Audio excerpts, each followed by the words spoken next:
AF-43 Hindi. बहुत बड़ा था, आसमान में 10 मीटर और हर दिशा में 20 मीटर ऊंचा। हालांकि इसे बहुत ज्यादा सजाया हुआ नहीं कहा जा सकता था, फिर भी सब कुछ करीने से सजा हुआ था और जानवरों की खाल से बने कालीनों के रेशे भी व्यवस्थित नहीं थे। रोशनी मंद थी, लेकिन गर्म थी और हवा में सामंजस्यपूर्ण प्रकृति की खुशबू फैली हुई थी। सच तो यह था कि यह किसी साम्राज्य के राजकुमार से ज्यादा किसी योद्धा का निवास स्थान लगता था। लेकिन इससे प्रभुत्व का भाव तो झलकता ही था, साथ ही पूर्ण आज्ञाकारिता की भी मांग होती थी। कई युवा चेहरे एक साथ नूह की ओर मुड़े और अपनी जगह से उठ खड़े हुए। किसी ने भी जरा भी अनादर नहीं दिखाया, बल्कि कुछ तो घबरा कर देख रहे थे। नूह ने मेज के सिरहाने तक अपनी गति समान बनाए रखी। उसके बैठने के बाद ही बाकी लोग भी उसके पीछे गए। माहौल में एक भारीपन छा गया। ये पहली बार नहीं था जब नूह ने किसी अभियान का नेतृत्व किया था। अपनी प्रतिभा के बल पर उनमें से कई लोग पहले भी उसके साथ जोन और इनवैलिड क्लियरिंग टीमों में शामिल हो चुके थे। वे जानते थे कि वह कैसे काम करता है और कितना सतर्क रहता है। सीमा से बाहर जाना स्वीकार्य नहीं था। यही कारण था कि उनके प्रवेश करने से पहले तंबू में पूरी तरह से शांति थी और उनके प्रवेश करने के बाद भी वह शांत ही रहा। नूह ने मेज पर फैले त्रिआयामी मानचित्र की ओर देखा। यह मानचित्र वास्तव में शीर्ष नैनो तकनीक का प्रतिनिधित्व करता था। सामान्य परिस्थितियों में यह तालिका में समा जाता और अदृश्य हो जाता। हालांकि किसी लक्ष्य का अवलोकन करने के बाद यह एक बड़े आकार के संस्करण की पूरी तरह से नकल कर लेता। वास्तव में यदि इसमें सभी आवश्यक सुविधाएं लगा दी जाएं, तो ये किसी लक्ष्य का प्रत्यक्ष अवलोकन भी कर सकता है। दुर्भाग्य से वे इस तकनीक का केवल एक छोटा सा हिस्सा ही तैनात कर पाए थे। इसकी क्षमताओं का पूरा दायरा हासिल करने के लिए इस दूसरे चंद्रमा पर फोर्स डिसर्प्शन टावर्स तैनात करने की आवश्यकता होगी। लेकिन यह स्पष्ट रूप से अभी संभव नहीं था। काफी देर के बाद नूह ने अंततः बात की। उनकी ताकत पर रिपोर्ट क्या है? हमारे स्काउट्स के अनुसार वे ताकत के मामले में चौथे आयाम की दुनिया के बेहद करीब हैं, महाराज। जिन मुख्य लक्ष्यों पर ध्यान देना है वे हैं जिन्हें वे दानव lords, knight of the round table और 3 स्टार मैगी कहते हैं। इसके अलावा इस चंद्रमा पर सबसे शक्तिशाली अस्तित्व किंग आर्थर, क्वीन गुइनवेर, लैंसलॉट और मॉडरेट जैसे पात्र हैं। युवक एक दूसरे को अजीब निगाहों से देख रहे थे। क्या वे किसी परीक्षा में पहुंच गए थे या कुछ और? हालांकि उन्हें इस दूसरे चांद के दिखने के पीछे की सच्चाई के बारे में पहले ही बता दिया गया था, फिर भी उनके लिए इसे स्वीकार करना बहुत मुश्किल था। कहानियां कैसे हकीकत बन सकती हैं? और अगर कहानियां हकीकत बन सकती हैं, तो हकीकत और कल्पना के बीच की धुंधली रेखा आखिर कहाँ है? हालांकि जिस युवती ने बात की थी उसकी पहचान को देखते हुए उनमें से किसी ने भी आसानी से मजाक करने की हिम्मत नहीं की। अगर नूह से उन्हें सबसे ज्यादा डर था, तो ये युवती उसके ठीक बाद दूसरे नंबर पर थी। उसकी पतली छोटी सी बटन जैसी नाक और छोटे कटे बाल उसे बेहद आकर्षक बना रहे थे। मुश्किल से 5 फीट 4 इंचेस की छोटी कद काठी और कमजोर शरीर के साथ वह एक ऐसी धरोहर लग रही थी जिसे हर कोई संभाल कर रखना चाहता था। ऐसा तब तक था जब तक आपने उसकी ठंडी आवाज नहीं सुनी और उसकी तीखी नीली आंखें नहीं देखी। ऐसा लगता था जैसे वह अपनी हर हरकत से आपकी रूह में उतर रही हो और आपके शरीर को बर्फ से झकझोर रही हो। ये युवती ग्रैंड प्राइम मिनिस्टर स्कारलेट परिवार की सबसे छोटी बेटी जेसिका स्कारलेट थी। जिस तरह गवर्नर, ड्यूक, गवर्नर और ड्यूक की उपाधियों का मिश्रण था, उसी तरह grand prime minister, grand Duke और प्राइम मिनिस्टर की उपाधियों का मिश्रण था। हालांकि 8 गवर्नर ड्यूक थे, साम्राज्य में केवल 2 ग्रैंड प्राइम मिनिस्टर थे। और जबकि गवर्नर ड्यूक के क्षेत्र राजधानी से बाहर थे, ग्रैंड प्राइम मिनिस्टर्स के पास सबसे प्रतिष्ठित प्रांत ही उनका निवास स्थान था। जेसिका किसी भी वंशानुगत उपाधि के लिए बहुत छोटी थी और तकनीकी रूप से उसे अपने परिवार से अधिक शक्ति प्राप्त करने की कोई उम्मीद नहीं थी, लेकिन उसकी अपनी योग्यताएं बहुत कुछ कहती थीं। फिर भी इस तथ्य के बावजूद कि वह भविष्य में प्रधानमंत्री के पद के लिए लड़ने के लिए पूरी तरह योग्य थी, वह 13 साल की उम्र से ही नूह की एक गौरवशाली सचिव रही थी। अब जब वह लगभग 23 साल की हो गई थी, तब भी उसने इस भूमिका से जरा भी विचलित नहीं हुई थी। दरअसल उसके पहले वाले रूप और अब वाले रूप में बस इतना ही फर्क था कि उसने अपने हमेशा के ग्रे पेंटिसूट की जगह एक लचीले चमड़े के पैच वाले कवच को पहन लिया था। दूर से देखने पर वह किसी महिला स्नाइपर या हत्यारे से अलग नहीं लग रही थी, यहां तक कि उसके शरीर पर बंधे अनगिनत चाकुओं से भी। छोटे कद के बावजूद उसका फिगर भी काफी अच्छा था।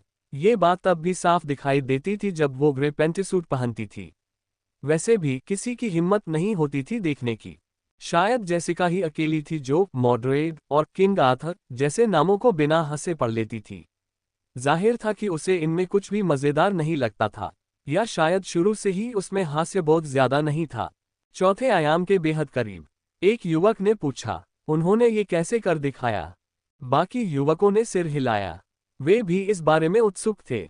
उनकी समझ से इस दुनिया को इतना मजबूत नहीं होना चाहिए। आखिरकार यह एसएस ग्रेड जोन से आई है। इतनी जल्दी बता पाना नामुमकिन है।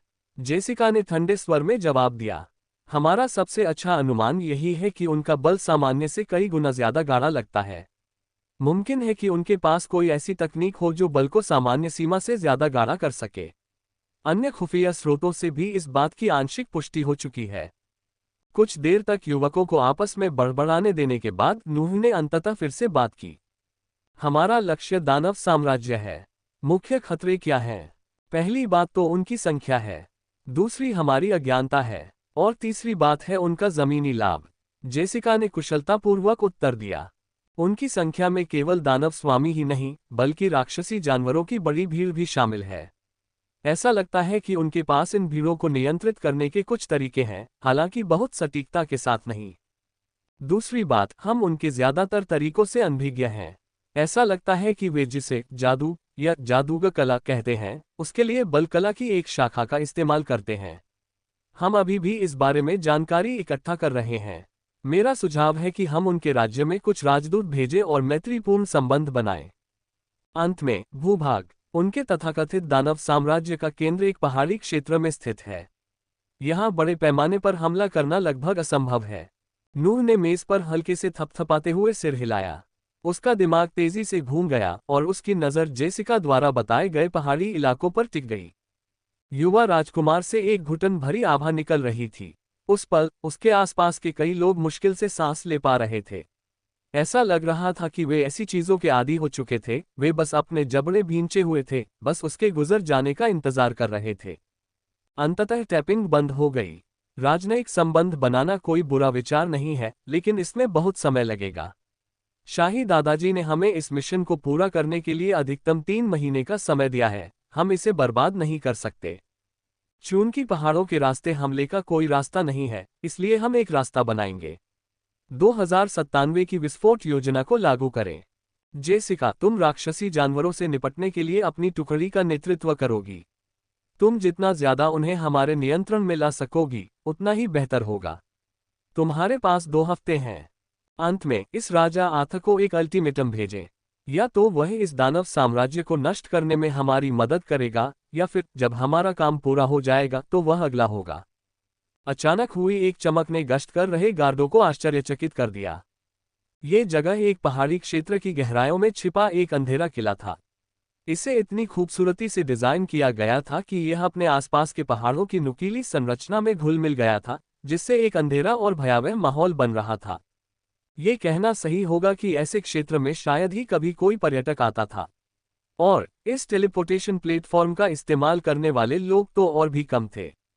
हालांकि गार्ड तब और भी हैरान रह गए जब उन्हें पता चला कि उनके 2 मेहमान इंसान थे। कोई भी दूसरा गार्ड अब तक हमला कर देता, लेकिन ये गार्ड कुछ न करने के इतने आदी हो चुके थे कि एक पल के लिए तो स्तब्ध रह गए, समझ नहीं पा रहे थे कि कैसे प्रतिक्रिया दें। तभी लियोनेल की नज़र साफ हुई और उसकी नज़र सामने खड़े 2 राक्षस रक्षकों पर पड़ी। दोनों औरतें थीं जिन्होंने कुछ ज्यादा ही कपड़े पहने थे। एक सामान्य किशोर लड़के के लिए इतने कम कपड़े कि उन्हें नज़रअंदाज करना मुश्किल था। बेशक ऐसा तभी होता अगर ये किशोर लड़के लियोनेल मोरालेस न होते। दोनों पहरेदारों की त्वचा हल्के बैंगनी रंग की थी और उनके नाजुक माथे से 2 सींग निकले हुए थे।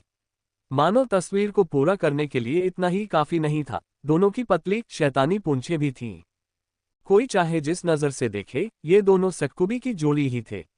लियोनेल सोच भी नहीं सकता था कि मॉडरेट को इन दोनों से इतनी अच्छी सुरक्षा कैसे मिल सकती है। लियोनेल ने अपना गला साफ करने से पहले आईना की ओर देखा और फिर वापस आया। नमस्ते, मैं लियोनेल हूँ। मॉडरेट ने मुझसे मिलने के लिए कहा है। लियोनेल को दूसरों से मिलते जुलते समय शायद ही कभी अजीब लगता था, लेकिन ये तो हद ही हो गई। क्या उसे उस दानव साम्राज्य से मिलने के लिए इस तरह कहना चाहिए था जिससे इतने सारे लोग डरते थे? ऐसा क्यों लग रहा था जैसे वह किसी डॉक्टर के अपॉइंटमेंट पर जा रहा हो। दोनों राक्षस स्त्रियों ने एक दूसरे की ओर देखा, मानो वे आपस में बातचीत कर रही हो कि उन्हें अब आक्रमण करना चाहिए या नहीं। सौभाग्य से शांत कमरे के किनारे लगे बड़े दरवाजे अचानक खुल गए और एक गोरी त्वचा वाली कामुक महिला का शरीर दिखाई दिया। ऐसा लग रहा था जैसे उसके शरीर पर रंग का बस एक ही निशान था, उसके लाल होंठ। बाकी सब तो काले और सफेद रंग में रंगे हुए लग रहे थे। यदि यह व्यक्ति दानव साम्राज्य मोड्रेड नहीं तो और कौन हो सकता है। मोड्रेड मुस्कुराए और बोलने के लिए अपने कोमल होंठ खोले, लेकिन अचानक उसकी नजर आईना पर पड़ी। उसकी पलकें झपक रही थीं और उसकी आंखों में एक अजीब सी चमक थी। आईना से लियोनेल की ओर और फिर वापस देखते हुए अचानक एक मनोरंजक रोशनी उसकी आंखों में छा गई। लियोनेल और आईना, सही। लियोनेल एक पल के लिए स्तब्ध रह गया, फिर उसे याद आया कि मोड्रेड ने उसकी जिंदगी को शुरू से आखिर तक वैसे ही देखा था जैसे उसने उसकी जिंदगी देखी थी। हालांकि यह आईना उसकी यादों से मेल नहीं खाती थी, फिर भी कुछ संदर्भ संकेतों और बुद्धिमान दिमाग के साथ सही निष्कर्ष निकालना ज्यादा मुश्किल नहीं था। लियोनेल मुस्कुराया, राक्षस महारानी। मोड्रेड खिलखिलाकर हंसा, तुम्हें मुझे ऐसा कहने की जरूरत नहीं है, बस मुझे बड़ी बहन यैम कहो। लियोनेल ने हल्के से खांसते हुए कहा, तो फिर यही है। मोड्रेड इस प्रतिक्रिया पर और अधिक हंस पड़े। मेरे साथ आओ, मैं तुम्हें कुछ आवाज दिखाऊंगा। मैं एक अच्छे मेजबान की भूमिका भी निभा सकता हूँ। मोड्रेड दो महिला राक्षसों की स्तब्ध निगाहों के नीचे लियोनेल और आईना के साथ चला गया। क्या ये सचमुच उनकी दानव साम्राज्य थी? अल्पविराम। ठीक है, तुम दोनों ये कमरा ले सकते हो। लियोनेल के अनुसार पृथ्वी के विक्टोरियन युग की शैली में बने एक उदास और अंधेरे महल से होकर यात्रा करने के बाद मोड्रेड अंततः एक और विशाल दरवाजे पर रुक गया। इस महल में सामान्य आकार के दरवाजों का घोर अभाव था। अब तक जितने भी दरवाजे मिले थे वे सभी कम से कम 10 मीटर ऊंचे थे और सभी में विस्तृत मेहराबदार द्वार थे। हालांकि इस दरवाजे को देखकर लियोनेल को फिर से खांसी आने लगी। उद्धरण चिन्ह ... सिर्फ एक कमरा। मोड्रेड ने लियोनेल को ऐसे देखा जैसे किसी बेवकूफ को देख रही हो। अगर कोई ऐसा कहने वाला भी था तो क्या उसे पहले आईना के बोलने का इंतजार नहीं करना चाहिए था? इस रिश्ते में असली मर्द कौन था? आईना ने कमरे में जाते समय ज्यादा कुछ नहीं कहा, जिससे मोड्रेड लियोनेल को घूरता रहा और निराशा में अपना सिर हिलाता रहा। लियोनेल आदतन अपना सिर खुजलाने गया, लेकिन गलती से छोटे मिन की नींद में खलल पड़ गया। बदले में उसे एक जोरदार मुक्का पड़ा जिससे उसका हाथ दर्द करने लगा। मोड्रेड ने अपने होंठ भींच लिए और अपना सिर हिलाया। बड़ी बहन औरतों को पटाने के बारे में बहुत कुछ जानती है। डरपोक मत बनो।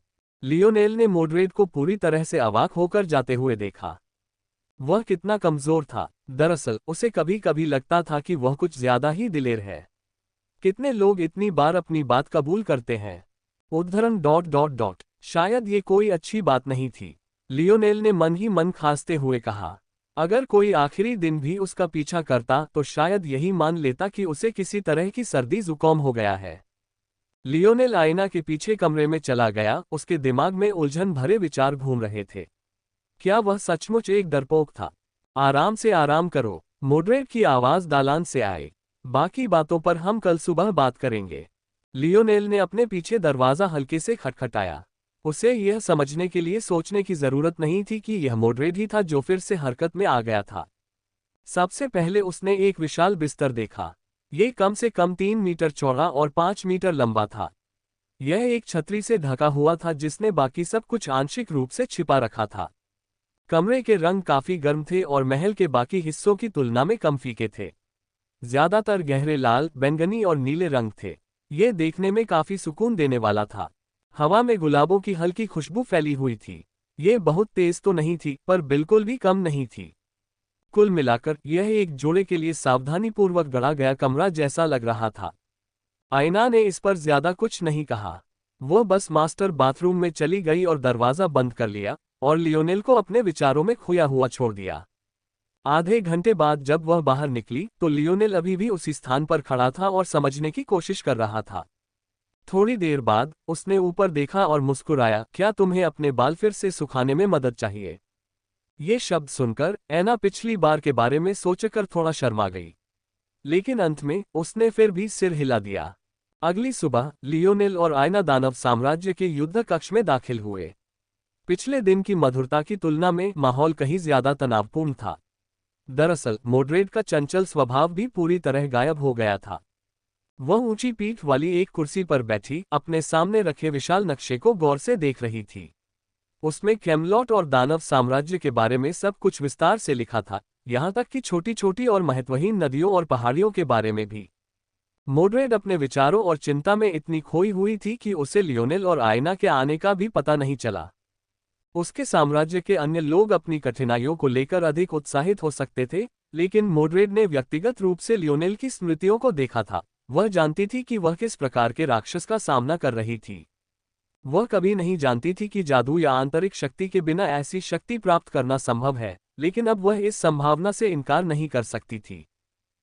एक दानव राजा क्रैकोस और अन्य दानव राजा विशाल मानचित्र के चारों ओर बैठे थे, सभी समान रूप से मौन। हालांकि उन्हें लगा कि वे बचाव के लिए एक बेहतरीन स्थिति में हैं, खासकर जब दानव जानवरों और पहाड़ी परिदृश्य को ध्यान में रखा गया हो। हालांकि वे सभी अपनी दानव महारानी की भावनाओं से प्रभावित थे और कुछ भी कहने की हिम्मत नहीं जुटा पाए। लियोनेल और आयना के पीछे दरवाजे बंद होने के बाद ही कुछ लोगों को उनकी उपस्थिति का एहसास हुआ। मोड्रेड ने ऊपर देखा और मुस्कुरा दी, लेकिन सबको साफ पता था कि वह यही सब करना चाहती थी। वह जानती थी कि स्थिति कितनी गंभीर है, और वह ये भी जानती थी कि अगर दूसरों को ये समझ नहीं आया कि वे किस तरह के खतरे का सामना कर रहे हैं, तो स्थिति और भी गंभीर हो जाएगी। अगर दानवों ने भी उस पर पूरा विश्वास नहीं किया, तो उनके अधीनस्थों का क्या? और अधीनस्थों का अपने अधीनस्थों पर क्या? सेना जितनी ज्यादा लापरवाह होगी, उसका पतन उतना ही आसान होगा। जब तक उन्हें एहसास होगा कि इन बातों को गंभीरता से लेना चाहिए, तब तक बहुत देर हो चुकी होगी। सच कहूं तो यही सबसे बड़ी वजह थी कि मोड्रेड के पास लियोनेल की मदद लेने के अलावा कोई चारा नहीं था। उसे बस एक ही शख्स सूझा जो इस मानसिकता को बदल सकता था, वो था खुद लियोनेल। मोड्रेड ने लियोनेल और आयना को अपने पास बैठा लिया। 3 दिन पहले असेंशन साम्राज्य का एक दूत आया था। उन्होंने संबंध स्थापित किए और यह भी स्पष्ट कर दिया कि आगे बढ़ने का एकमात्र रास्ता आत्मसमर्पण और पूर्ण आज्ञाकारिता या युद्ध ही है। मोड्रेड ने संक्षेप में बताया। लियोनेल ने सिर हिलाया। उसे समझ नहीं आ रहा था कि अकेला होने के नाते वह इस बारे में क्या कर सकता है। सच कहूं तो उसे लगा कि दानव साम्राज्य और कैमलॉट के लिए बेहतर होगा कि वे बस आत्मसमर्पण कर दें। उसकी राय में उनके पास कोई मौका नहीं था। हालांकि वह ये भी समझता था कि उनके लिए ये सच स्वीकार करना कितना मुश्किल होगा। कोई भी यह नहीं चाहेगा कि जो चीज उसने अपने हाथों से बनाई है, उसे कोई और सिर्फ इसलिए छीन ले। सच तो यह है कि कोई भी गलत नहीं था। पृथ्वी के क्षेत्र में आना कैमलॉट की गलती नहीं थी, न ही पृथ्वी की गलती थी कि वह अपने क्षेत्र को पूरी तरह अपने नियंत्रण में रखना चाहती थी। इस बैठक में आपको ज्यादा कुछ करने की जरूरत नहीं है, मोड्रेड ने आगे कहा। मैं सिर्फ कुछ चीजों पर आपकी राय जानना चाहता हूं। हालांकि मुझे असेंशन साम्राज्य के अस्तित्व के बारे में थोड़ी बहुत समझ है, लेकिन मैं आपके जितना निश्चित नहीं हो सकता। अब जब उसने कुछ बातों के बारे में सोचा तो मोड्रेड को लियोनेल को यहाँ बुलाने पर थोड़ा अपराधबोध होने लगा। क्या वह उससे अपने लोगों के साथ विश्वासघात करने के लिए कह रही थी? या उससे भी बदतर, क्या वह उस साम्राज्य के बीज को अपनी मांद में ले आई थी जिसे वह खदेड़ना चाहती थी? हालांकि मोड्रेड ने ये बातें सोची थीं, लेकिन उसे अपनी अंतरात्मा पर भरोसा था। और सबसे जरूरी बात, उसे लियोनेल के जीवन में जो कुछ भी देखा था, उस पर भरोसा था। वह अच्छी तरह जानती थी कि लियोनेल साम्राज्य के बारे में कैसा महसूस करता है। दरअसल शायद इस समय उसे उससे भी ज्यादा नफरत थी। लियोनेल ने फिर सिर हिलाया। तो मोड्रेड किसी तरह का परामर्श चाहता था। ये करना आसान था। लियोनेल पीछे हट गया और चुपचाप बैठक की रणनीति पर बहस सुनने लगा। लेकिन जितना ज्यादा लियोनेल सुनता, उतना ही उसकी भौहें सिकुड़ती जाती। उनकी सोच बहुत सख्त थी, उनका दायरा बहुत संकीर्ण था। अपने शत्रु के बारे में उनकी समझ लियोनेल के विचार से साम्राज्य की उनकी समझ से कहीं अधिक खराब थी। जितना ज्यादा वह सुनता, लियोनेल को उतना ही ज्यादा समझ आता कि मोड्रेड की बेचैनी कहां से आ रही है। अगर हालात ऐसे ही रहे तो साम्राज्य को पीछे हटाना तो दूर, उनका दानव साम्राज्य कुछ ही दिनों में ढह जाएगा। फिर उसके तुरंत बाद कैमलॉट भी आ जाएगा। उद्धरण चिन्ह ... मेरा सुझाव है कि हम सर्पपथ को बिना सुरक्षा के छोड़ दें। हमारे पास सीमित संसाधन है और दुश्मन मूर्ख नहीं है। उस नरक में सेना लेकर कौन जाएगा? ये वास्तव में संसाधनों की बर्बादी होगी। मुसीबत की स्थिति में कुछ स्काउट्स को वहीं छोड़ने के अलावा मुझे लगता है कि हम इसे ऐसे ही छोड़ सकते हैं और अपनी सुरक्षा कहीं और केंद्रित कर सकते हैं। जैसे ही अगले दानव भगवान ने बोलना चाहा, अचानक एक आह की आवाज सुनाई दी। लियोनेल खड़ा हो गया और उसने अपनी हथेली मेज पर रखे नक्शे पर रख दी। उसकी आंखें बंद हो गईं और उसने एक पल में ही उस पर अपनी छाप छोड़ दी। तभी उसकी शक्ति उमड़ पड़ी और पृथ्वी तत्व की ऊर्जाओं का एक प्रबल प्रवाह उमड़ पड़ा। पलक झपकते ही परिदृश्य खिल उठा। वहां मौजूद सभी लोगों की विस्मयकारी निगाहों के सामने मानचित्र का एक आदर्श चित्रण रचा गया, यहां तक कि उस पर्वत श्रृंखला की छोटी छोटी खामियों को भी, जिसके बीच वे बैठे थे। ये तुम्हारी दुनिया है, लियोनेल ने स्पष्ट रूप से कहा। लियोनेल का हाथ फिर लहराया, जिससे तेजी से एक और भूभाग बन गया।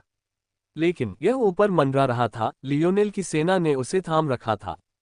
टकराना। लियोनेल ने नए बने हुए भूभाग को उस भूभाग पर गिरा दिया जिसे उसने अभी अभी बनाया था। उसकी इस हरकत से पूरे कमरे में दया की लहर दौड़ गई। त्रिआयामी संरचना वाकई बहुत ही उत्तम थी। कुछ देर विलाप करने के बाद दानवों ने नए परिदृश्य को देखा, उनकी आंखें आश्चर्य से लाल हो गईं। इस नए ढांचे में इतनी विस्तृत पर्वतीय संरचनाएं थीं कि वे शर्मिंदा हो गए। उनके दानव साम्राज्य की पर्वत श्रृंखला की तुलना में यह एक वयस्क बनाम एक नवजात शिशु जैसा था। ये पृथ्वी का केवल आधा महाद्वीप है जिसे कभी एशिया कहा जाता था। लियोनेल ने बिना किसी भावना के अपनी बात जारी रखी। दानवराज की पुतलियां सिकुड़ गईं।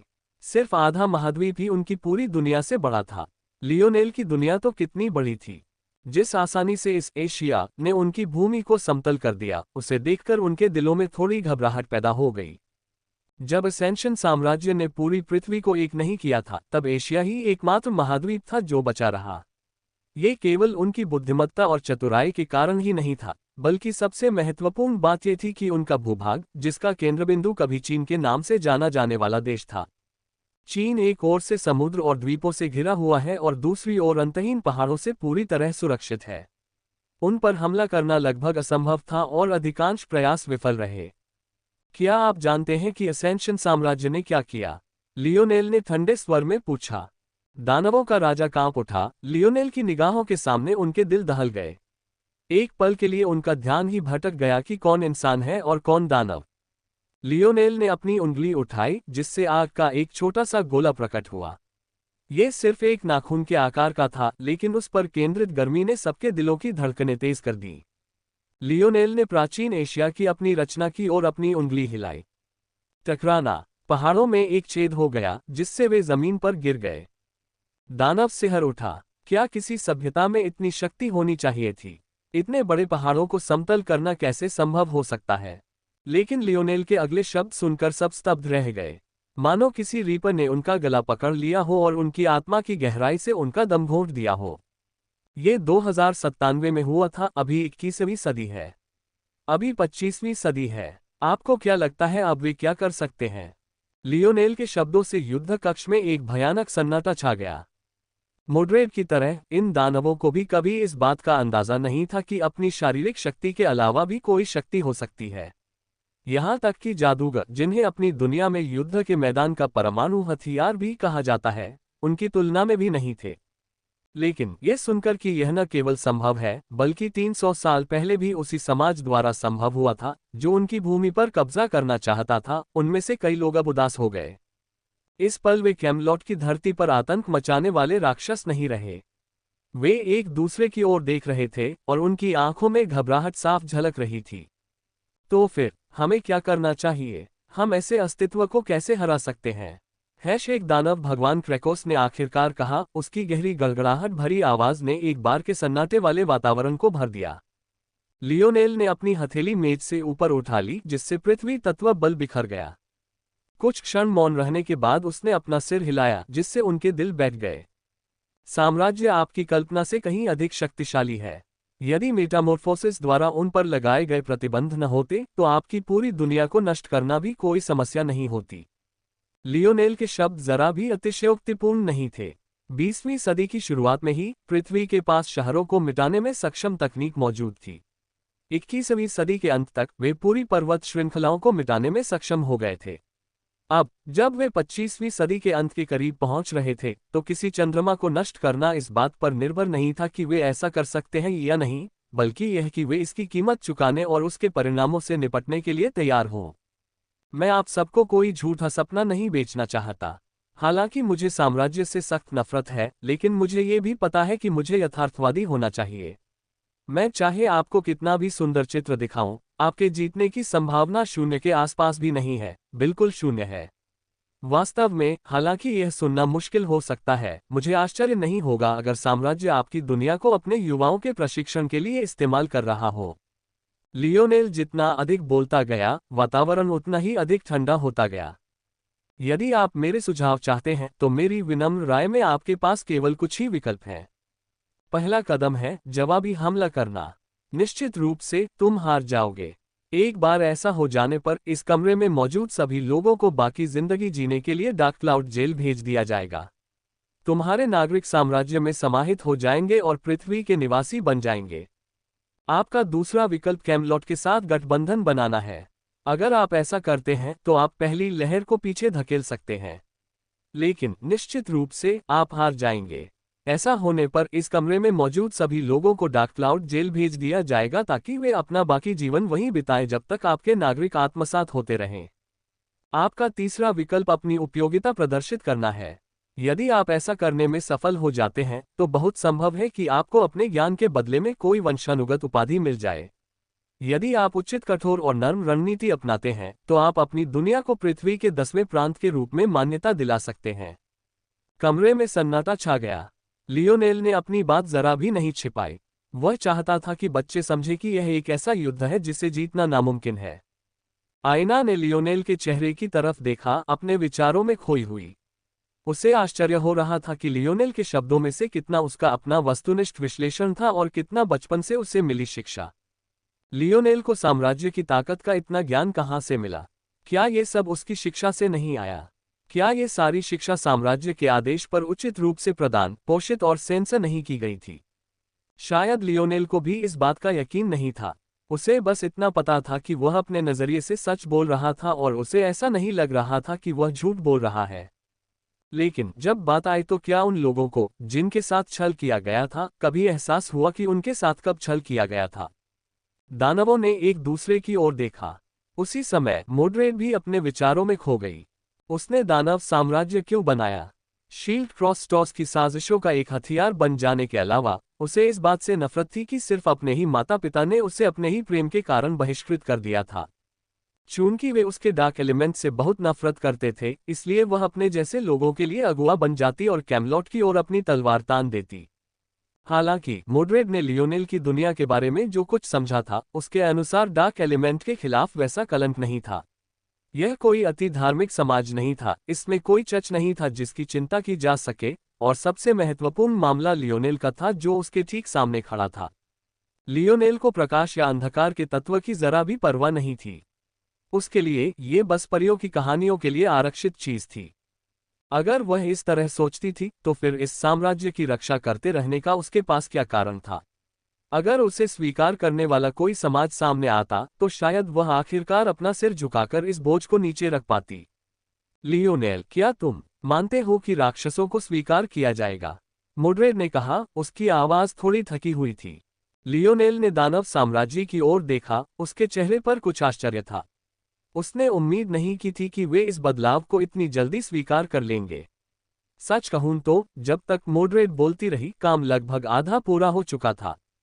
उद्धरण चिन्ह ... मैं भी इस बारे में निश्चित नहीं हो सकता, लेकिन मैं ये जानता हूं कि पृथ्वी पर ऐसे लोग हैं जो ऐसी क्षमताओं को जागृत करते हैं जिनके कारण वे हर समय आप सभी से अलग नहीं दिखते। साम्राज्य अगर कभी विजय और नियंत्रण के अलावा किसी और चीज में अच्छा था तो वह हमेशा सभी जातियों के लोगों को बिना किसी भेदभाव के आत्मसात करने में तत्पर रहा है। लेकिन साथ ही यह एक नई दुनिया है। राक्षसों जैसे बिल्कुल नए लोगों के बजाय उसी प्रजाति के अन्य लोगों को स्वीकार करना थोड़ा आसान है। फिर भी मुझे लगता है कि अंततः ये प्रयास करने लायक है। मोड्रेड काफी देर तक अपने विचारों में खोई रही, फिर आखिरकार उसने फिर से बात की। क्या आप इन वार्ताओं का नेतृत्व करेंगे, लियोनेल? लियोनेल ने आश्चर्य से अपनी भौहें उठाईं, लेकिन अंत में उसने धीरे से सिर हिला दिया। लियोनेल ने मोड्रेड के अनुरोध पर सहमति व्यक्त की, लेकिन कुछ चीजें थीं जो वह जानता था कि पहले की जानी थी। पहला कदम कैमलॉट से संपर्क करना था। एकजुट मोर्चा बनाए बिना यह संभव नहीं था।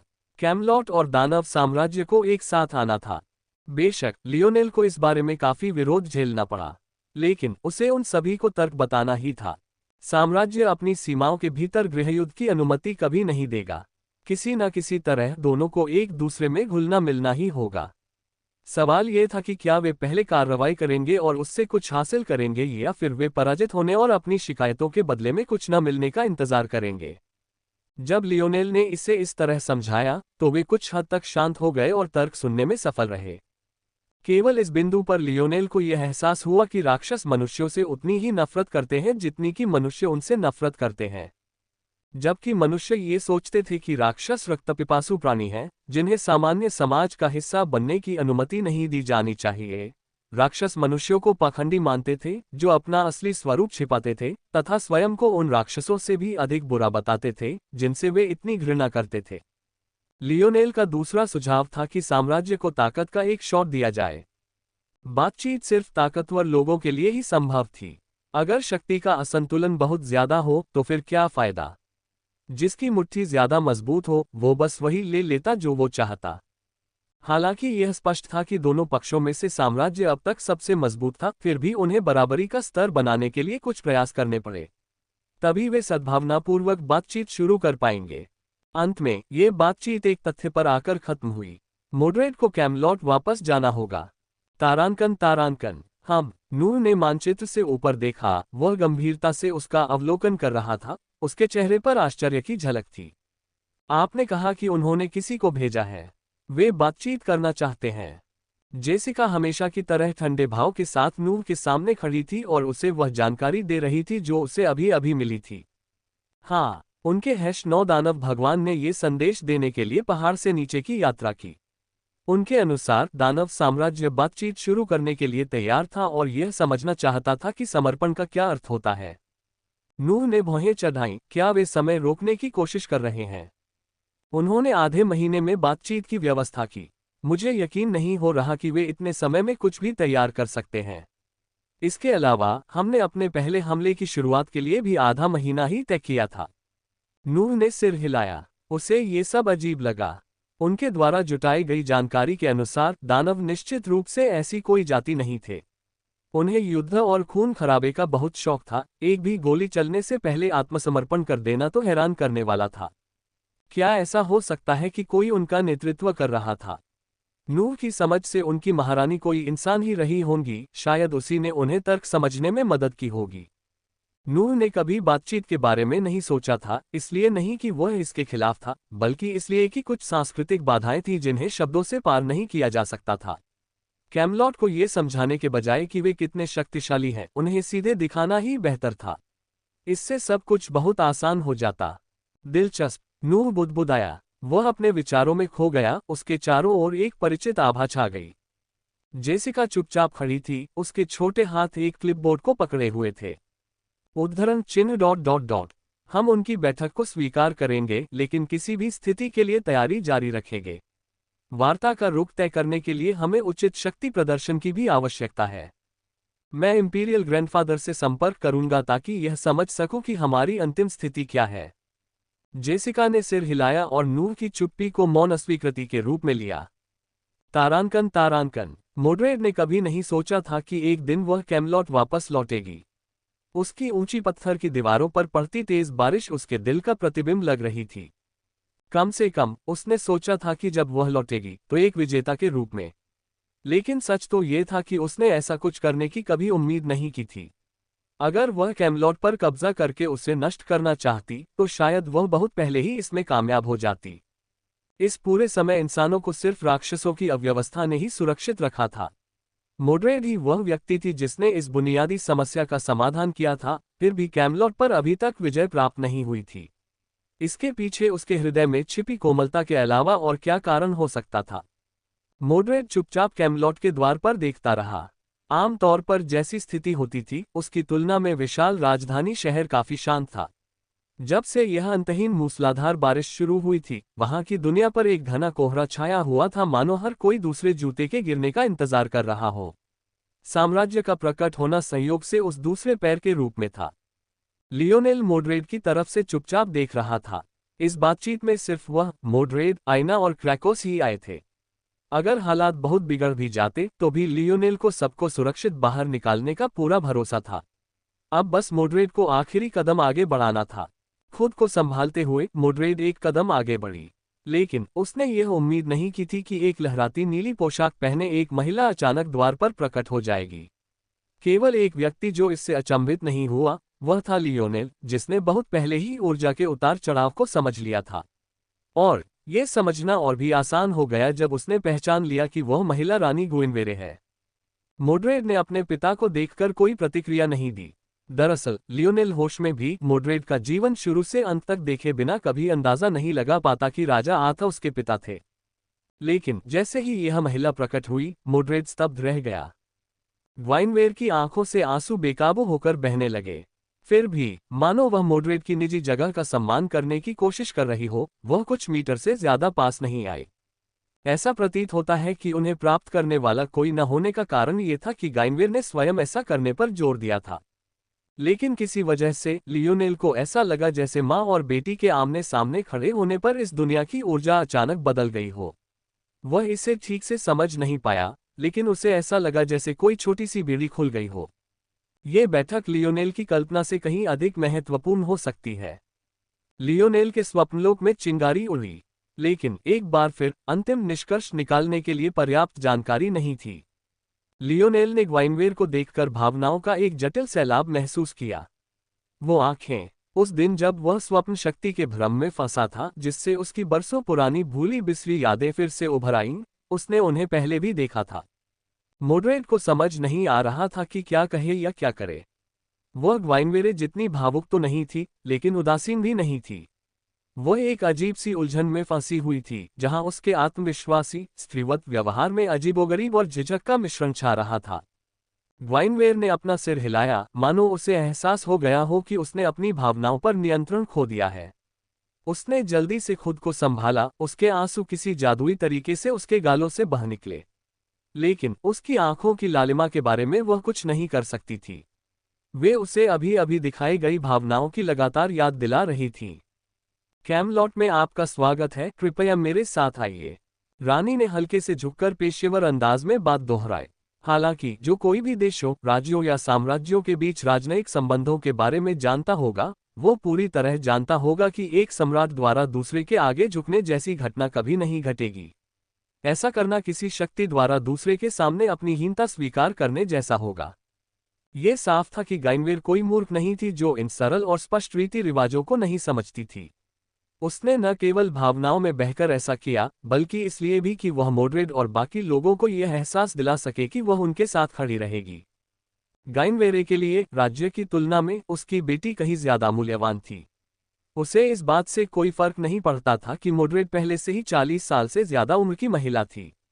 एक माँ के लिए उसकी बेटी हमेशा उसकी छोटी बच्ची ही रहेगी।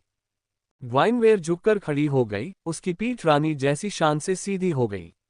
हल्की मुस्कान के साथ वह मुड़ी और सबको आगे ले जाने लगी। केवल पीछे से देखने पर ही उसकी शक्ति और दृढ़ संकल्प का अंदाजा लगाया जा सकता था। मोड्रेड बहुत देर तक अपनी माँ की पीठ को घूरती रही। उसे उम्मीद थी कि या तो उसकी तरफ से ठंडी उदासीनता होगी या फिर माफी की बाढ़।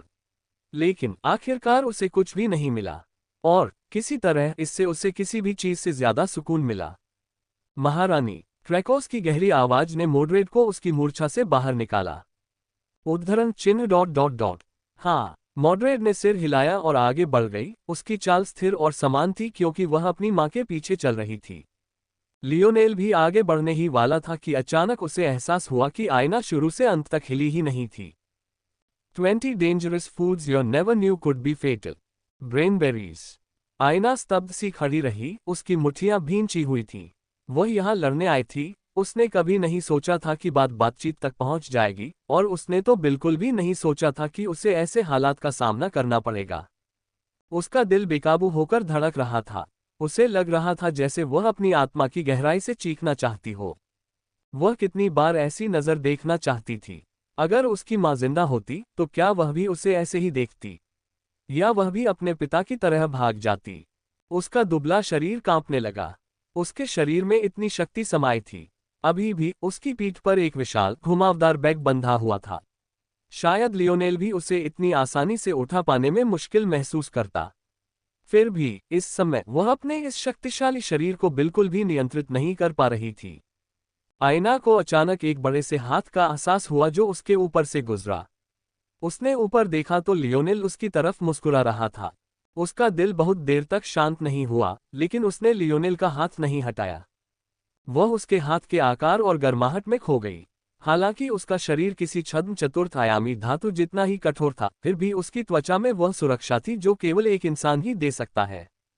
कई सांसें लेने के बाद ही आयना की सांस रुकी और उसने अपना हाथ खींच लिया। उसके चेहरे पर हल्की सी लाली आ गई।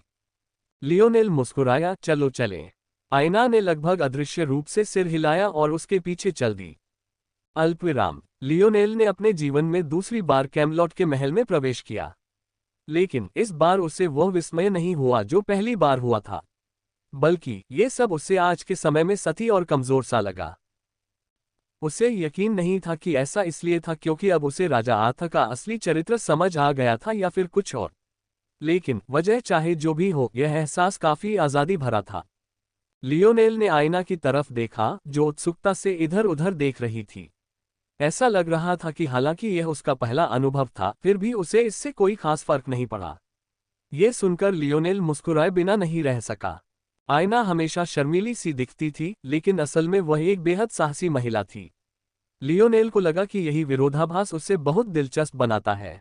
हालांकि जब भी वह अपनी गलती स्वीकार करता, आयना हमेशा शर्मा जाती थी, लेकिन जब भी वे सामान्य रूप से बातचीत करते तो उसे उससे जरा भी चिढ़ नहीं होती थी। दरअसल वह हमेशा अकेली ऐसी थी जो इस बात को नजरअंदाज करती थी कि वह परीक्षा देते समय कितना गंभीर हो जाता था। क्या? एना ने लियोनेल की ओर देखा। उसे एहसास हुआ कि वह उसकी ओर देख रहा था। लियोनेल मुस्कुराया, कुछ नहीं, तुम बस अच्छी लग रही हो। अपनी चापलूसी के बदले में लियोनेल को घूरकर देखा गया। ज्यादा गंभीर हो जाओ, हम लगभग वहां पहुंच ही गए हैं, उसने धीरे से कहा। उसकी आवाज सुनकर लियोनेल की पीठ में झुनझुनी सी महसूस हुई। उसने कसम खाकर कहा कि आयना के अलग अलग लहजे किसी जानलेवा हथियार से कम नहीं थे। उसे नहीं पता था कि उसकी तारीफ से उसका जवाब नर्म हुआ या नहीं, लेकिन उसे इतना जरूर पता था कि यह एक बेईमानी थी। ये देखकर कि लियोनेल स्तब्ध था, आयना ने उसके वस्त्र खींचे और उसे आगे खींच लिया। बाकी लोग बहुत पहले ही मीटिंग रूम में आ चुके थे। लियोनेल हल्के से मुस्कुराया और ऐना को अपने साथ खींचने दिया। जब वे उस स्थान में दाखिल हुए तो उन्हें एक सुसज्जित शाही दरबार मिला। सबसे आगे एक सिंहासन था और एक लंबा संकरा रास्ता था जो कई बैठने की व्यवस्थाओं में बटा हुआ था। जाहिर है मॉडरेट, लियोनेल और बाकी लोगों के लिए आरक्षित सीटें थीं। लेकिन आश्चर्य की बात यह थी कि वहां आरक्षित सीटों का एक और सेट भी था। वास्तव में यह आरक्षित सीट पहले से ही भरी हुई थी। जिस क्षण लियोनेल और ऐना की निगाहें कमरे में घूमी, उसी समय उनकी हत्या की मंशा भड़क उठी। पहले से ही शांत कमरे में अचानक दो लोगों का गुस्सा भर गया। लाल बाल और लाल आंखें, जिन्हें देखकर कोई भी भ्रमित नहीं हो सकता था। ये ब्रेजिंगर परिवार का सदस्य था। राजा आर्थर ने लियोनेल को अंदर आते देखा तो जाहिर है उनके मन में भावनाओं का एक जटिल सैलाब उमड़ पड़ा। अच्छा हो या बुरा, उन्हें अपनी बेटी को देखने से भी ज्यादा गहरी प्रतिक्रिया महसूस हुई। लेकिन शायद ये बात समझ में आती। आखिरकार आर्थर पहले भी कई बार मॉडरेट से भिड़ चुका था। ऐसा नहीं था कि बरसों में ये पहली बार था जब उसकी नजर अपनी बेटी पर पड़ी थी। तुलनात्मक रूप से लियोनेल एक ऐसे प्रकाश स्तंभ की तरह था जिसने उसे कई मायनों में जगाया। बेशक उसके 6 भाइयों की मौत ने उसे और भी ज्यादा जगा दिया था, लेकिन आर्थर को अब भी लगता था कि शुरुआती उत्प्रेरक लियोनेल ही था। हालांकि आर्थर ने यह उम्मीद नहीं की थी कि लियोनेल शाही दरबार में कदम रखते ही अचानक हत्या के इरादे से भड़क उठेगा। पहले तो आर्थर को लगा कि यह गुस्सा खुद पर ही है, लेकिन उसे जल्द ही एहसास हो गया कि शुरू से आखिर तक लियोनेल ने उस पर बस एक सरसरी नजर डाली थी। ये पूरी तरह से उपेक्षा थी, ठीक वैसी ही उपेक्षा जो उसने तब महसूस की थी जब लियोनेल अपने निशान छिपाने की कोशिश किए बिना ही उसके राज्य से बाहर निकल गया था। आर्थर अपने सीने में गुस्से को उमड़ने से रोक नहीं पाया। इंसान चाहे जितना भी बदलना चाहे, उसे एक पल में बदलना बहुत मुश्किल होता है। जिस चीज को जड़ जमाने में सालों लग जाते हैं, उसे बदलने में अक्सर सालों लग जाते हैं। लेकिन आर्थर को बहुत जल्दी ही यह एहसास हो गया कि इसका उससे कोई लेना देना नहीं है। तभी लाल बालों और लाल आंखों वाला एक आदमी भौहें चढ़ाकर ऊपर देखने लगा कि आयना और लियोनेल उसे कितनी गुस्से से देख रहे हैं। लेकिन सच तो ये था कि वह काफी उलझन में था। उसे समझ ही नहीं आ रहा था कि ये दोनों बच्चे कौन हैं। ब्रेजिंगर परिवार का ये सदस्य अकेला नहीं था जो आया था। उसके बगल में एक गोरा और सुनहरी आंखों वाला आदमी था, और उसके बगल में एक हरे बालों और हरी आंखों वाली महिला भी थी। आखिरी व्यक्ति लियोनेल को पहचानता ही नहीं था। नीले बालों और नीली आंखों वाला एक आदमी जिसका नाम मैटियस अदुर्ना था। ये वही आदमी था जिसने लिटिल नाना और बाकियों को कैमलॉट जोन में पहुंचाया था। अब ऐसा लग रहा था कि वह किसी वजह से वापस आ गया है। हालांकि लियोनेल ने उसकी तरफ एक नजर भी नहीं डाली। उसकी हथेली पहले ही पलट चुकी थी, जिससे एक धनुष दिखाई दे रहा था जिससे एक घातक तीक्ष्ण आभा निकल रही थी। उसने तुरंत लाल बालों वाले आदमी पर नजर गड़ा दी, जिससे उसके चेहरे के भाव और भी गहरे हो गए। लियोनेल आथा थोड़ा घबरा गया। उसे समझ नहीं आ रहा था कि लियोनेल क्या कर रहा था और किस मकसद से।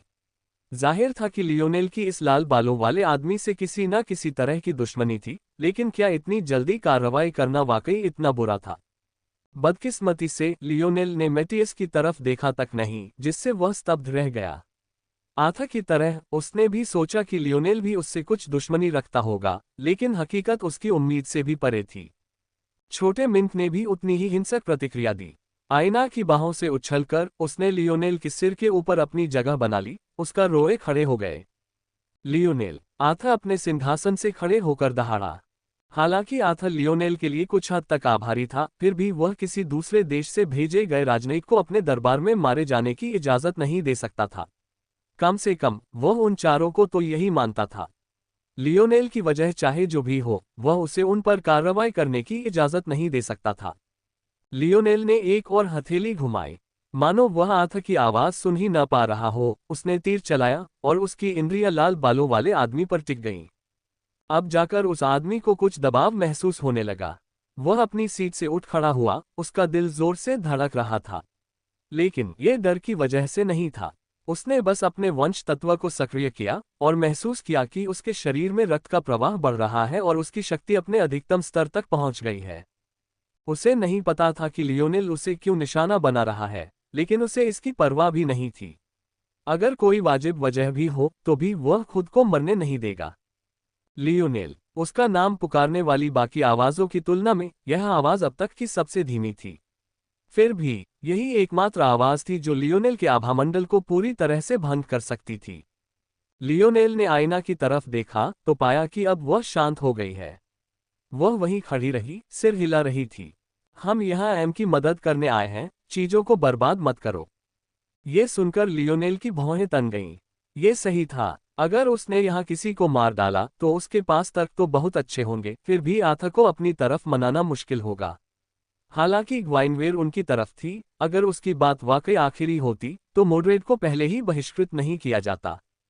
लियोनेल राजा आथा के बारे में जो कुछ जानता था, उसके अनुसार शुरू में ही उनके प्रस्ताव से सहमत होना उसके लिए असंभव था। अगर उसने कुछ ऐसा नहीं किया जो उसे और दूर ले जाए, तो चीजें और भी मुश्किल हो जाएंगी। लियोनेल का हाथ थोड़ा ढीला पड़ गया। उसकी निगाहें लाल बालों वाले आदमी पर टिक गईं, जैसे ही उसने अपना धनुष नीचे किया। बिना कुछ कहे लियोनेल ने अपना धनुष रख दिया और अपनी सीट की ओर चल दिया। लाल बालों वाले आदमी से नजरें हटाने के बाद उसने फिर उसकी तरफ नहीं देखा और अपने खून के उफान को शांत करने की कोशिश करने लगा।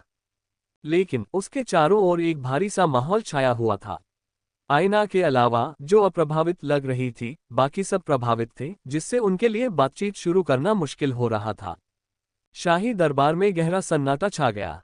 कई निगाहें लियोनेल पर टिकी थीं, उसके पिछले गुस्से का कारण जानने की कोशिश कर रही थीं, फिर भी वह चुपचाप किसी खास दिशा में ताकता रहा। हालांकि उसकी आंखों के भाव देखकर लग रहा था कि वह कभी भी फिर से भड़क सकता है। राजा आथा अपने सिंहासन पर वापस बैठते ही अपने चेहरे पर ठंडक छा गई। उन्हें ये बात नजरअंदाज नहीं हुई थी कि उनकी पत्नी उनके पास न बैठकर मोड्रेड के पास बैठ गई थी, और अब लियोनेल ने उनकी पूरी तरह से अवहेलना कर दी थी। ऐसा लग रहा था जैसे जिस सिंहासन पर वह बैठा था वह भारहीन था। आखिर उसने अपनी पूरी जिंदगी क्या बनाने में लगा दी थी? क्या ये सब वाकई निरर्थक था? शाही दरबार में सन्नाटा छाया रहा। कुछ देर तक तो ऐसा लगा जैसे कोई कुछ बोलेगा ही नहीं। आखिरकार राजा आथा ने खुद को संभाला और अपनी स्थिति में आ गए। आज ऐसा लगता है कि दो दल हमारे कैमलॉट के साथ बातचीत करने आए हैं, जिनमें से एक दूसरे से ज्यादा आश्चर्यजनक था। आथा ने छिपे हुए परिवारों पर नजर डालते हुए बोलना शुरू किया। हालांकि मोड्रेड और अन्य लोगों का प्रकट होना योजनाबद्ध था, लेकिन ये छिपे हुए परिवार के सदस्य अचानक प्रकट हो गए। हालांकि ये सुनकर कि वे एक ऐसी शक्ति हैं जो साम्राज्य का विरोध कर सकती है, आथा उत्सुक हो गया और उसने उन्हें अंदर आने दिया। वह निश्चित रूप से नहीं कह पा रहा था कि मोड्रेड का यहाँ क्या उद्देश्य था, लेकिन एक बुद्धिमान व्यक्ति और कई वर्षों के अनुभव वाले शासक के रूप में वह एक अच्छा अनुमान लगा सकता था। शुरू में हालांकि वह अनिच्छुक था, उसने सोचा कि मोड्रेड के प्रस्तावों को स्वीकार करने के अलावा उसके पास कोई विकल्प नहीं होगा, खासकर अपनी पत्नी के वर्तमान कार्यों को देखते हुए। लेकिन इस तीसरे पक्ष के आगमन ने उसे सुखद आश्चर्य से भर दिया। ऐसा लग रहा था कि राजा आथा अभी भी अपनी सत्ता छोड़ने को तैयार नहीं थे। इस सिंहासन ने उन्हें जितनी पीड़ा और कष्ट दिया था, क्या अब अगर वे इसे छोड़ दें तो ये सारी कठिनाइयां व्यर्थ नहीं हो जाएंगी? मैटियस ने माहौल को शांत करने की कोशिश करते हुए गला साफ किया।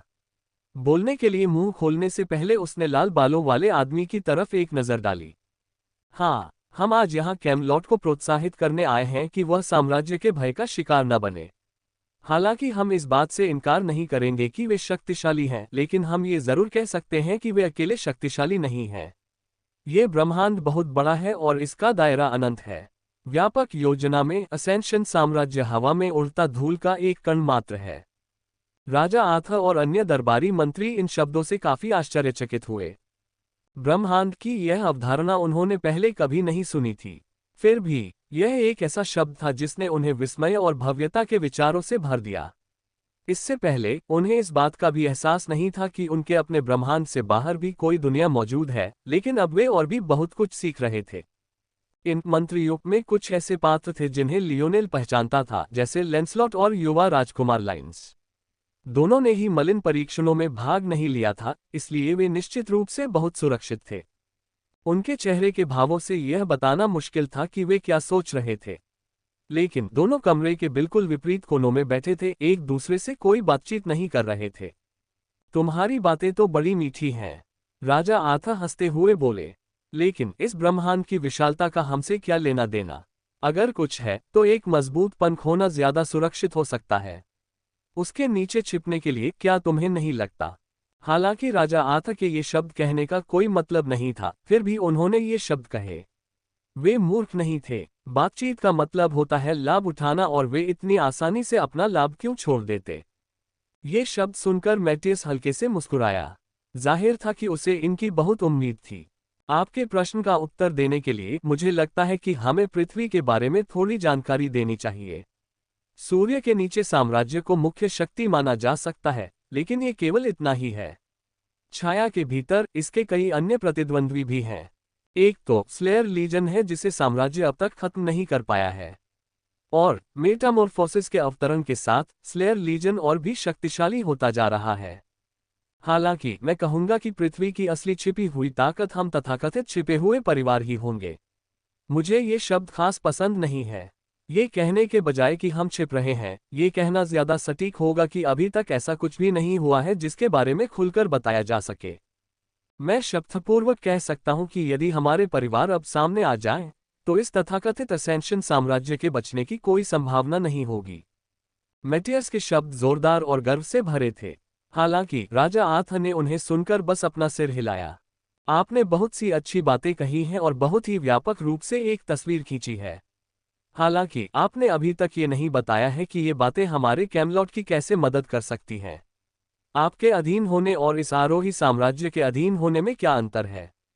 हालांकि आप कहते हैं कि आप ज्यादा शक्तिशाली हैं, ये सिर्फ आपके शब्द हैं। हम इन्हें वैसे ही कैसे ले सकते हैं जैसे आपने कहा है? मैटियस मुस्कुराया। तो फिर मैं तुम्हें प्रमाण दूंगा। क्या तुम आयामों के बारे में जानते हो? राजा आथा ने भौहें चढ़ाईं। यह एक ऐसी अवधारणा थी जो उनके लिए तब तक अपरिचित थी जब तक कि आरोही साम्राज्य का दूत नहीं आया था। उसके बाद ही उन्हें इन रैंकिंग प्रणालियों के बारे में पता चला। आथा की प्रतिक्रिया देखकर मैटियस की मुस्कान और गहरी हो गई। असेंशन साम्राज्य एक छद्म चतुर्थ आयामीय दुनिया का शासक है। पृथ्वी के एक बार फिर से प्रवेश करने के बाद भी उनकी शक्ति अंततः तृतीय आयाम के अंतर्गत ही मानी जाएगी। वास्तव में सच्चाई यह है कि चतुर्थ आयाम के अवतरण के पूरा होने के बाद उनकी शक्ति कई कारकों से कम हो जाएगी। राजा आर्थर और दरबारी मंत्रियों ने भौहें चढ़ाईं। ऐसा कैसे हो सकता है? आप सभी शायद मेरी बात पर विश्वास न करें, लेकिन द असेंशन एम्पायर की असली रीढ़ उनकी तकनीक है। हालांकि आयामों पर चढ़ने पर जिस भौतिकी पर उनकी तकनीक आधारित है, वह विकृत, परिवर्तित और उलट-पुलट हो जाती है। इसका मतलब है कि उनकी समझ के मूल तत्व उलट जाएंगे, जिससे उनकी तकनीक बेकार हो जाएगी। वास्तव में इस छद्म चतुर्थ आयामी दुनिया में भी वे पहले से ही एक पतले धागे से टिके हुए हैं। वे अपने बल विघटन टावरों जैसे अस्थायी उपाय से ही अपनी कुछ शक्ति का उपयोग कर पाते हैं, लेकिन इन टावरों के पास वास्तविक चतुर्थ आयामी बल के विरुद्ध काम करने का कोई मौका नहीं है। ऐसा होने पर आपको क्या लगता है कि चौथे आयाम के उतरने के बाद क्या होगा? वे मूलतः एक अपंग शक्ति बन जाएंगे, जिन्होंने अपनी शक्ति का मुख्य स्रोत खो दिया होगा। मैटियस जितना अधिक बोलता गया, उसकी मुस्कान उतनी ही अधिक चौड़ी होती गई। और क्या तुम्हें पता है कि इस सब में सबसे अच्छी बात क्या है? आमतौर पर मेटामॉर्फोसिस के पहले चरण को पूरा होने में 1 या 2 दशक और लगेंगे। हालांकि तुम्हारी दुनिया के प्रकट होने के कारण समयरेखा तेज हो गई है। अब तक 1 साल से भी कम समय बचा है। आर्थर की नजरें तेज हो गईं, उसकी आंखें सिकुड़ गईं। अगर यह सच था, हमारा प्रस्ताव सरल है। मैटियस ने आखिरी कीलें ठोकनी शुरू की। मेटामॉर्फोसिस के पूरा होने तक हम आप सबकी रक्षा करेंगे। साम्राज्य के विपरीत, हम छिपे हुए परिवार तृतीय आयामी संस्थाओं तक सीमित नहीं हैं और हम मूर्ख नहीं हैं जो तकनीक जैसे कचरे पर अपनी आशा रखते हैं। एक बार जब चौथा आयाम उतरेगा, तो वह अड़चन टूट जाएगी जो तुम्हें और तुम्हारे योद्धाओं और जादूगरों को इतने सालों से आगे बढ़ने से रोक रही है। तब न सिर्फ तुम मजबूत होगे, बल्कि साम्राज्य भी कमजोर हो जाएगा। तब तक तुम भी हम सब के साथ एक ही खेल के मैदान पर होगे। और क्या पकड़ लिया? आर्थर ने भौहें चढ़ाकर पूछा। इससे आसान कुछ नहीं हो सकता, मैटियस ने धीरे से कहा। हम बस ज्ञान का आदान प्रदान चाहते हैं। आपकी दुनिया की जादू प्रणाली, हम उसे सीखना चाहेंगे। आर्थर और बाकी मंत्री चुप हो गए। ये हालात बहुत अच्छे थे। मोड्रेड ने अपना जबड़ा भींच लिया, उसकी निगाहें बर्फ जैसी थीं। उसने अपने पिता की तरफ जरा भी नजर नहीं डाली। उसे इस बात पर जरा भी हैरानी नहीं हुई कि पिता उसकी बात सुने बिना ही कोई फैसला ले लेंगे। ऐसा नहीं था कि उन्होंने पहले कभी उसकी अवहेलना की हो। उद्धरण चिन्ह ... क्या अब आपका काम पूरा हो गया? अचानक एक आवाज ने सन्नाटे को चीर दिया। अप्रत्याशित रूप से ये वही लियोनेल था जो पहले ध्यान का केंद्र था। मैटियस पर ज्यादा नाराज नहीं था। उस समय को छोड़कर जब उसने लिटिल नाना को उसे बांधने का आदेश दिया था, जिसकी वजह से उसे जोन में घुसने की जगह लगभग गंवानी पड़ी थी, उस आदमी के साथ उसकी बातचीत कुछ खास बुरी नहीं रही थी। दरअसल मैटियस ने उसे एजुना परिवार में शामिल होने का न्योता भी दिया था। यहाँ समस्या ये थी कि लियोनेल का मूड ठीक नहीं था, और मैटियस की मनगढ़ंत कहानी सुनकर, जिसे आर्थर और बाकी लोग गटक गए, लियोनेल और भी ज्यादा गुस्से में आ गया। साम्राज्य की तुलना में लियोनेल को छिपे हुए परिवारों से कई गुना ज्यादा नफरत थी। भले ही आइना को उनके हाथों कोई खास नुकसान न हुआ हो, फिर भी वह उनके कामों से घृणा करता था। एक छोटी बच्ची और उसके पिता को बहिष्कृत करना, उस बच्ची की मां की हत्या करना, और आखिर किस लिए? इस बिंदु तक भी लियोनेल को पूरी तरह यकीन नहीं था। लेकिन इस तथ्य को देखते हुए कि ब्रेजिंगर के बाकी सभी सदस्यों के बाल और आंखें लाल थीं, जबकि आइना के नहीं, उसके जैसा बुद्धिमान व्यक्ति इन बिंदुओं को जोड़ सकता था। ये सुजनन की थी। लियोनेल को ये देखकर हैरानी हुई कि शुरू में इन सभी परिवारों की आंखों और बालों का रंग एक जैसा था, लेकिन कुछ समय बाद उसे समझ आया कि ऐसा क्यों था। सुजनन विज्ञान यूजेनिक्स मान्यताओं का एक समूह था जो लोगों की आबादी के जीन पूल की गुणवत्ता को अधिकतम करने के विचार पर आधारित था। वे ऐसा उन लोगों का नरसंहार करके करते थे जो उनके जैसे नहीं थे, और उन लोगों के बीच विवाह सुनिश्चित करते थे जो गुणवत्तापूर्ण बच्चों की गारंटी दे सकते थे। प्राचीन जर्मनी में नाजियों और सुनहरे बालों और नीली आंखों वाले लोगों के साथ ऐसे मामले सामने आए थे। प्राचीन अमेरिका में श्वेत वर्चस्ववादियों के साथ भी ऐसे मामले सामने आए थे। प्राचीन अफ्रीका में भी ऐसे मामले सामने आए थे। सूची अंतहीन लग रही थी और हर घटना पिछली घटना जितनी ही दिल दहला देने वाली थी। ये प्रथा घिनौनी थी। लियोनेल की ऐसी आंतरिक प्रतिक्रिया होती थी कि जब वह इसके बारे में सोचता था तो वह खुद को रोक नहीं पाता था। वह सोच भी नहीं सकता था कि किसी व्यक्ति की कीमत उसके रूप रंग से तय की जा सकती है। कोई ये तर्क दे सकता है कि इन छिपे हुए परिवारों के लिए यह ऊपरी तौर पर बहुत कुछ था। कम से कम घृणित प्रथाओं वाली उन प्राचीन सभ्यताओं की तुलना में इन परिवारों की पवित्रता बनाए रखने का एक ठोस लाभ था, और वह था उनके वंश संबंधी कारक। हालांकि इससे लियोनेल का मन जरा भी नहीं बदला। क्या आयना ने अभी भी अपनी वंशावली नहीं जगाई थी? क्या उसके दोनों माता पिता अभी भी अपनी वंशावली उसे नहीं दे पाए थे?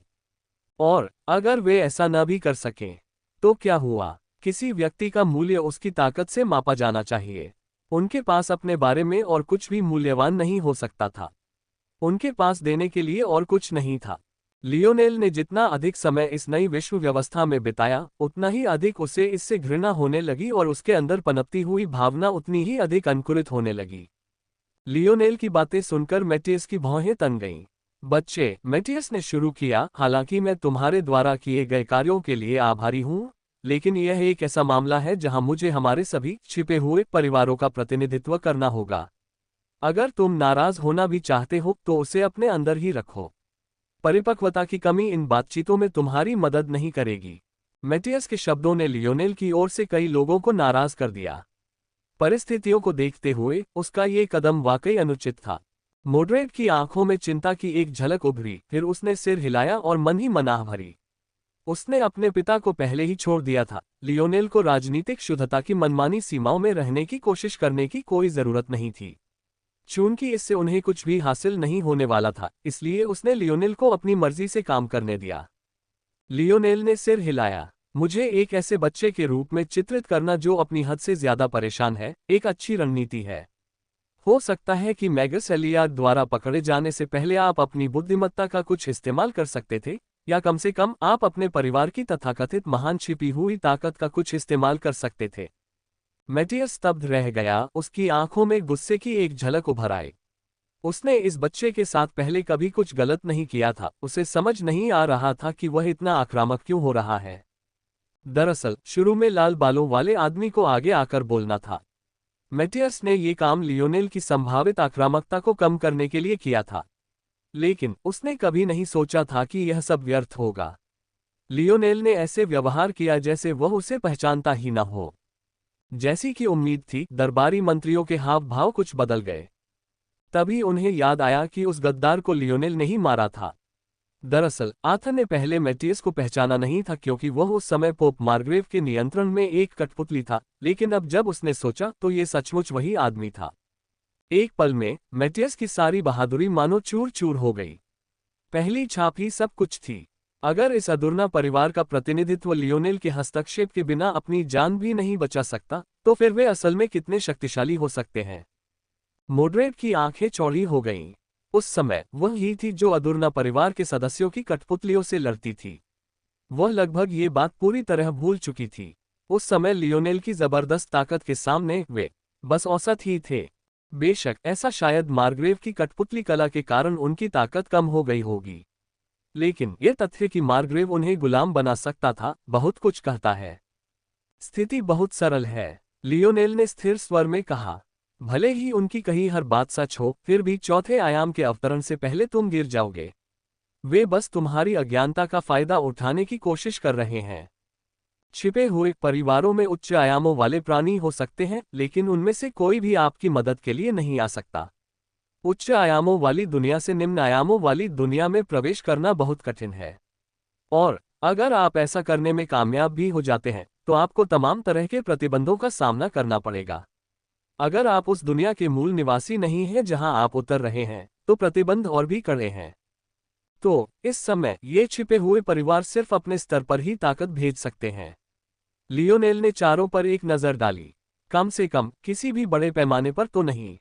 फिर भी उन्होंने स्वयं कहा है कि वे प्रौद्योगिकी पर निर्भर नहीं हैं, जिसका अर्थ है कि साम्राज्य के विपरीत उनके पास ताकत में इस अंतर को पाटने का कोई तरीका नहीं है। लेकिन निश्चित रूप से यदि आप एक सप्ताह से अधिक समय तक चलने वाली सुरक्षा के बदले में अपने सभी रहस्यों को सौंपना चाहते हैं, तो कृपया ऐसा करें। लियोनेल की आवाज स्पष्ट रूप से समाप्त हो गई और फिर से शुरू हो गई, जैसे कि वह कुछ मनोरंजक बात भूल गया हो। ओह, और एक बात याद दिला दूं कि मैं तुम्हारी जादू टोने की प्रणाली के बारे में पहले से ही सब कुछ समझता हूँ, इस कमरे में बैठे ज्यादातर लोगों से भी ज्यादा। इसलिए तुम्हें खुद से पूछना चाहिए कि क्या तुम किसी ऐसे व्यक्ति पर भरोसा करते हो जो तुमसे कुछ ज्यादा चाहता है, या तुम किसी ऐसे व्यक्ति की बात मानोगे जो सिर्फ अपने दोस्त की मदद करने के लिए यहाँ है। लियोनेल ने आथा पर एक तीखी नजर डाली। उसका मतलब इससे ज्यादा साफ नहीं हो सकता था। क्या इस बार भी आप लाभ चुनेंगे या रिश्तेदारी चुनेंगे? लियोनेल के शब्द शाही दरबार में छा गए। वे मैटियस द्वारा रची गई हर चीज को बेपरवाही से व्यवस्थित रूप से ध्वस्त करने जैसे लग रहे थे। ये लगभग असंभव सा लग रहा था, फिर भी उनके हर शब्द सटीक और सटीक रूप से गढ़े हुए थे।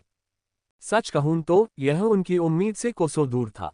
लेकिन मानव मनोविज्ञान के मामले में लियोनेल की समझ का स्तर उन्हें कैसे पता चलता? दरअसल अपनी बात खत्म करने के बाद उसे कुछ और कहने की जरूरत ही नहीं पड़ी।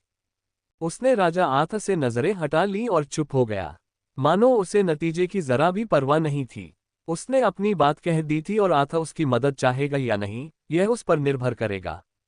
बाहर से देखने वाले को ऐसा लग रहा था मानो राजा आथा ही लियोनेल के पास मदद मांगने आए हो, न कि कोई और। लेकिन सच तो यह था कि लियोनेल के मन में तो यही चल रहा था। लियोनेल के विश्लेषण से अगर वे उसकी योजनाओं का पालन नहीं करते तो कैमलॉट के पास कोई मौका नहीं होता।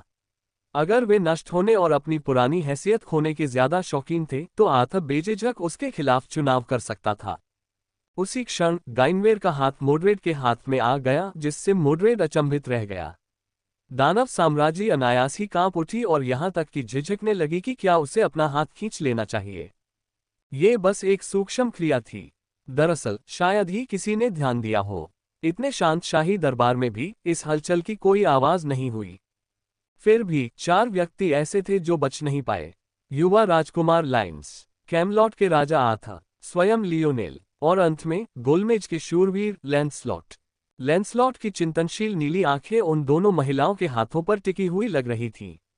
बाहर से उसके हाव भाव में जरा भी बदलाव नहीं था, लेकिन उसके दिल में भावनाओं का एक तूफानी तूफान उमड़ रहा था।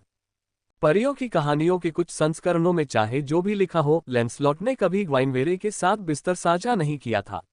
जहां तक उसके और लाइन्स के बीच अजीबोगरीब रिश्तों की बात है तो ऐसा सिर्फ इसलिए था क्योंकि लाइन्स को पता चल गया था कि उसकी मां और लैंसलॉट कितने करीब आ रहे हैं और वह इन बदलावों से असहज महसूस कर रहा था। लाइन्स अपने पिता के प्रति गहरी श्रद्धा रखता था। वह चाहता था कि एक दिन वह भी राजा आथा की तरह वीर बने और लोगों के कानों में उसका नाम गूंजे। इसलिए जब उसने अपनी मां को आधी रात को लैंसलॉट के साथ बातचीत करते देखा तो उसका हृदय भी तरह तरह की जटिल भावनाओं से भर गया। उसने उस समय बस कुछ ही मिनटों के लिए उनकी बातचीत सुनी थी। ऊपरी तौर पर उनकी बातचीत में कुछ भी भयावह या अनैतिक नहीं था। वे तारों, अपने दिन, भविष्य की अपनी आशाओं के बारे में बातें कर रहे थे। यह एक निर्दोष, दोषरहित वार्तालाप था जिसमें जरा सी भी बेवफाई की भावना नहीं थी। लेकिन यह बिल्कुल इसी तरह की बातचीत थी जो लियोनस ने अपनी मां को अपने पिता के साथ करते हुए कभी नहीं सुनी थी। उस समय और अब भी जवान होने के बावजूद लाइन्स को कुछ कारणों से असहजता महसूस होती थी जिसका उसे अंदाजा नहीं था। ये और भी बुरा तब हुआ जब उसकी मां और लैंसलॉट ने उसकी गुप्त बातें सुनकर जो प्रतिक्रियाएं दी वे अपराधबोध से भरी थीं। उस दिन उन तीनों को यह मौन सहमति थी कि जो हुआ वह गलत था। तब से लाइन्स ने अपनी मां से बहुत कम बात की थी और लैंसलॉट के साथ बेहद असहज रहता था। हालांकि उसने कभी अपने पिता से भी इस बारे में बात नहीं की। सच्चाई ये थी कि वह तय नहीं कर पा रहा था कि वह किसकी तरफ है। उस समय अपने पिता की अत्यधिक पूजा करने के कारण उसे अपनी मां के प्रति एक अतार्किक घृणा महसूस होती थी, जिसके कारण वह उनसे दूर होता जा रहा था। लेकिन जैसे जैसे वह बड़ा हुआ उसके आदर्श पिता की छवि भी टूटने लगी, लेकिन तब तक अपनी मां के करीब आने में बहुत देर हो चुकी थी। कहीं गहरे अंदर लियोनस को पता था, उसे अपनी मां और लैंसलॉट के लिए अपनी भावनाओं का एहसास था। उसे पता था कि लैंसलॉट के मन में उसकी मां के लिए भावनाएं थीं। वह जानता था कि दोनों जानते थे कि वे गलत थे, लेकिन उसे यह नहीं पता था कि वह इसके बारे में कैसा महसूस करता है। अपनी मां को इस तरह अपनी बहन का हाथ पकड़ते देख उसे लगा कि यह उसके जीवन का एक महत्वपूर्ण मोड़ है। उसके माता पिता के बीच का रिश्ता लंबे समय से दूर होता जा रहा था। उसे अक्सर लगता था कि उसका जन्म उसकी बड़ी बहन के चले जाने के बाद जो कुछ खो गया था उसकी भरपाई के लिए हुआ है, लेकिन वह उस खालीपन को कभी नहीं भर पाया। और अब वे यहाँ थे। राजा आर्थर की दिल की धड़कन अनियमित हो गई। लियोनेल का साथ देने का मतलब था अपनी सारी शक्ति गंवाना। हालांकि लियोनेल ने एक खूबसूरत तस्वीर पेश की थी, लेकिन उसे अपनी हड्डियों में बसे संप्रभुता के सारे विचार निकालने होंगे। भविष्य में जब भी वह अपने से ऊंचे दर्जे के लोगों को देखेगा, तो उसे झुककर विनम्रता से उनका अभिवादन करना होगा। भविष्य में जब भी वह अपने लोगों की गतिविधियों का मार्गदर्शन करना चाहेगा, तो उसे दूसरों की राय का ध्यान रखना होगा और अपनी शिकायतों को सहना होगा। भविष्य में जब भी वह इस आरोही साम्राज्य के प्रति वफादारी की शपथ लेगा, तो उसे घुटने टेककर अपना सिर झुकाना होगा और किसी दूसरे व्यक्ति को अपना वरिष्ठ मानना होगा। इन बातों के बारे में सोचने मात्र से ही आर्थर टूट गया। वह एक किंवदंती थे, एक ऐसे युवक जो अपने माता पिता के न होने के बावजूद आगे बढ़े। वह मलिन के चुने हुए उत्तराधिकारी थे। वह वही बालक थे जिन्होंने पत्थर से तलवार निकाली थी। वह किसी और के आगे कैसे झुक सकता था? वह अपना अभिमान कैसे त्याग सकता था? वे उससे ऐसा कैसे पूछ सकते थे? आर्थर के हाथ कांप रहे थे और वह अपने सिंहासन के हत्थों को कसकर पकड़े हुए था। तभी एक तेज दरार की आवाज सुनाई दी। आर्थर ने खाली नजरों से नीचे देखा तो पाया कि उसकी ताकत ने उसके सिंहासन की भुजा को टुकड़े टुकड़े कर दिया था। न जाने क्यों वह अपनी नजरें उससे हटा नहीं पा रहा था। ऐसा लग रहा था जैसे वह आवाज उसकी रूह में गूंज रही हो। आर्थर ने अपनी आंखें बंद कर लीं और अपनी सीट पर वापस बैठ गया। वह थका हुआ लग रहा था, उसके चमकदार सुनहरे बाल और चमकदार त्वचा कई स्तरों तक फीकी पड़ गई थी। उद्धरण चिन्ह ... कैमलॉट दानव साम्राज्य का पक्ष लेगा।